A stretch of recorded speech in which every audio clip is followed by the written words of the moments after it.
grasp it. A middle-aged woman, eyes ablaze, blocking Salam with her left hand, stealing the necklace for herself with her right. He backed away. It was like a scene from the sacking of an ancient city, Salam thought. An orgy driven not by lust, but by greed. The participants writhing with avarice, slaking an appetite that had been pent up for decades. Suddenly, he was pushed forward again. A new group of looters had arrived, and they were making for the stairwell. Salam was swept along as they headed down a flight of stairs. A rumor had spread that the museum staff had stashed all the best stuff in the storerooms. He saw a knot of men standing around a door which they had clearly just lifted off its hinges. Behind it stood a freshly constructed wall of cinder blocks, the cement barely set. First one man, then two, began hacking away at the bricks with hammers. Others joined them using bars, even their shoulders. They turned to Salam. "Come on!" They passed him a metal table leg. Soon the hastily assembled wall gave way, a sandcastle crumbling in the waves. The leader of the group stepped through the hole and at once began to laugh. Others quickly joined him. Salam could soon see the source of their joy. The room was packed with treasure.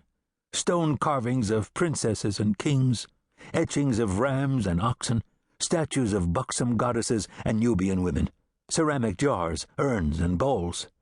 There were copper shoes, fragments of tapestry, and, on the wall, a frieze of soldiers fighting some long-forgotten war.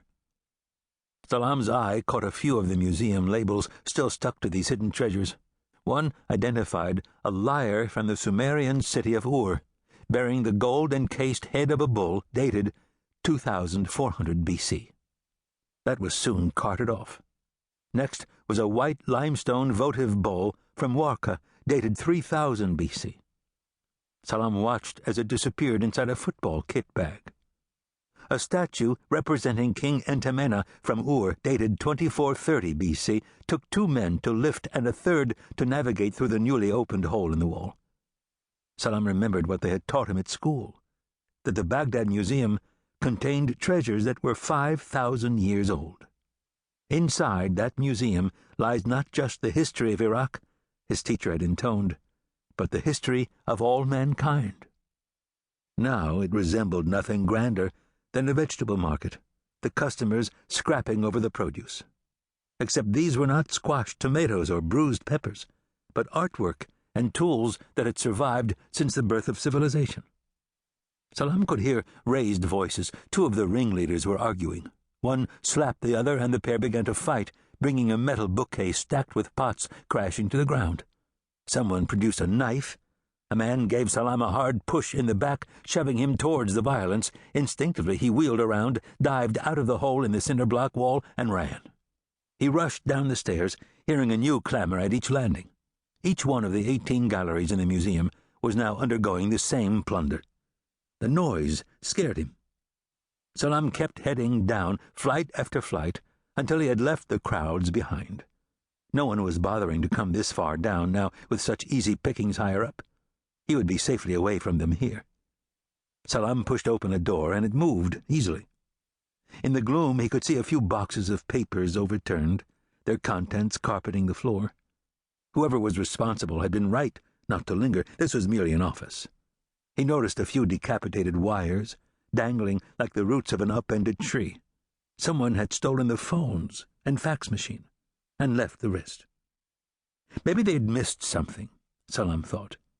He tugged at the desk drawers, hoping to find a gold pen or even a cash box. But all he found were a few old sheets of paper. There was a larger drawer underneath. He'd give that one last pull, and then he'd go. Locked. He headed for the door, only to catch his foot on a ridge by the desk. Salam looked down to find a loose stone square. His bad luck. All the others were flat and perfectly even. Hardly thinking, Salam wedged his fingers into the gap between the squares and prized out the loose one. It being too murky to see, he felt for the ground below, but his hand just sank into a narrow but deep hole. Now he felt something solid, cool to the touch. It was a tin box. At last, money. He had to lie on the ground, his cheek against the stone, in order to reach down far enough. His fingers struggled to grasp their target.